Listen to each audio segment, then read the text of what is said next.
இப்போ என்ன பார்க்க போறீங்கன்னு பார்த்தீங்கன்னா, நம்ம ஒரு சூப்பரான ஒரு புதிய வகையான மீன் குழம்பு தான் பார்க்க போகிறோம். அதுக்கு ஒரு 3 டேபிள் ஸ்பூன் கடலை நான் ஊற்றிருக்கேன். அதுக்கு அடுத்தது வெந்தயம். சரி, வெந்தயம் போட்டாச்சு. அடுத்தது கொஞ்சம் வடகம்.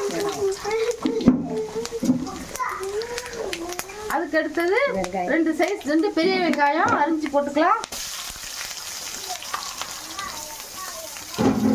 நல்லா இந்த வெங்காயம் வடகம்லாம் நல்லா வதங்கணும், மசிக்கலாம். பாருங்க, இது வந்து சீலா மீன் குழம்பு தான்.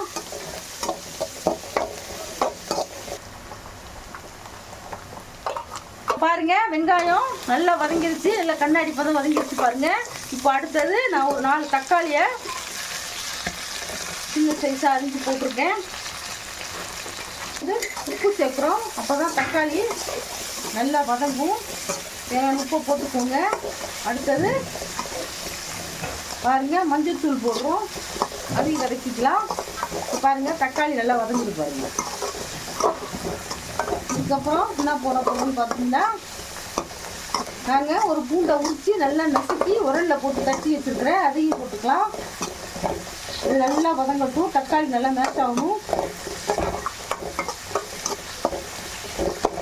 இப்போ பாருங்கள், தக்காளி வதங்கிடுச்சு. அடுத்தது குழம்புக்கு தேவையான குழம்பு தூள் தான் போடணும், தனி மிளகாய் தூள் கிடையாது. இது குழம்பு தூள் சூப்பராக இருக்கும். ஒரு 4 ஸ்பூன், ஒரு 5 ஸ்பூன் காரத்துக்கு ஏற்ற மாதிரி போட்டுக்கோங்க. அதையும் கொஞ்சம் சேர்த்து வதக்கிக்கோங்க. அடுத்து என்ன பார்க்க போகிறோம்னா, சேர்த்துக்கு புளி கரைச்சி வச்சுருக்கோம், அந்த புளியையும் ஊற்றிடலாம். ஊற்றி நல்லா கலக்கிக்கோங்க. உப்பு காரமெல்லாம் பார்த்துக்குங்க, பச்சலைன்னா போட்டுக்கோங்க. நான் போட்டிருக்கிறது இது எல்லாமே கரெக்டாக இருக்கும்.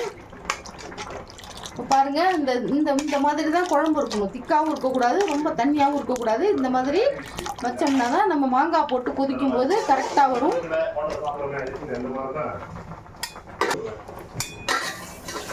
மூடி போட்டு ஒரு 10 நிமிஷம் கழிச்சு பார்க்கலாம். குழம்பு மீனுக்கு தேவையான குழம்பு நல்லா கொதிச்சிருச்சு. இப்போ 2 சேலத்து மாங்காய் சூப்பராக இருக்கும். சேலத்து மாங்காய் போட்டிங்கன்னா புளிப்பு இருக்காது, மீன் குழம்புக்குலாம் சூப்பராக இருக்கும். அதை வெட்டி போட்டுக்கிட்டோம். அது ஒரு 10 நிமிஷம் நல்லா கொதிச்சு வேகட்டும். வேகட்டும், அடுத்து பார்க்கலாம்.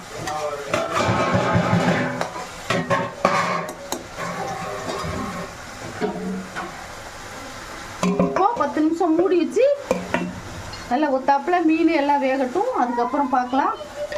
பாருங்க, சீலா மீனெல்லாம் எப்படி நல்லா வெந்திருக்கு பாருங்கள். 10 நிமிஷம் கழிச்சு பார்க்குறோம். மீன் மாங்காய் எல்லாமே வெந்துருச்சு. இப்போது அடுப்பை ஆஃப் பண்ணிடுறேன். இதே மாதிரி நீங்களும் செஞ்சு அசத்துங்க. இந்த ரெசிபி உங்களுக்கு பிடிச்சிருந்ததுன்னா எங்கள் சேனலை ஷேர் பண்ணுங்கள், லைக் பண்ணுங்கள், சப்ஸ்கிரைப் பண்ணுங்கள். அப்போ தான் நாங்கள் போடுற புது வீடியோலாம் உங்களுக்கு வந்து சேரும். தேங்க்யூ, பாய்.